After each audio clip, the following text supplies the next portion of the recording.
kasangkay daily ito.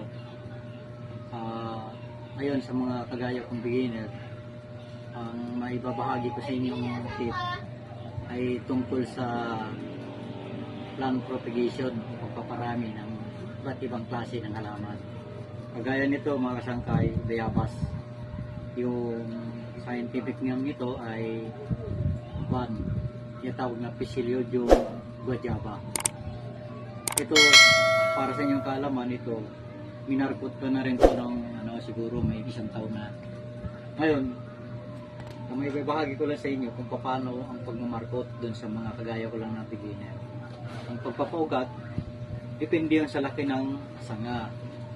Halimbawa kagaya nito, siguro ang pagbabalat nito ay mga 1 inch, babalatan niya siya ng paikot.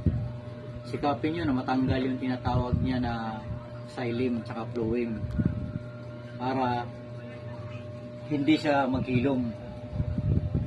Ngayon, pagka ito'y minarkot na ninyo, halimbawa nabalatan ninyo ng 1 inch, ay medyo kuskusin ninyo para matanggal yung tinatawag niya na pero wag yung tinatawag na cambium layer, dapat hindi ninyo yun ay mapugpog kasi yun ang dahilan para yun ay hindi mabuhay o mamatay. Ngayon kung halimbawa magbabalat na kayo mga kasangkay, huwag kayo magbalat dun sa tinatawag na, kasi ito internode dito. Huwag kayo dito magbabalat kasi walang tutubo ditong ugat. Kung magbabalat kayo dito sa dito sa may node, yung kinakapitan ng dahon. Kasi pag natanggal itong dahon, ang papalit nito ay sanga o kaya ugat.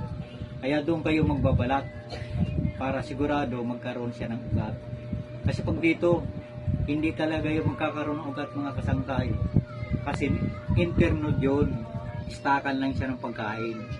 Nandito ang stomata sa pag naalis itong mga dahon.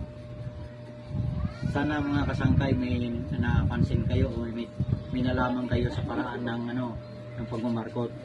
Ngayon, baka isipin nyo bakit hindi natin pinakita ng actual yung pagbabalat, ay siguro naman basic lang sa inyo yun.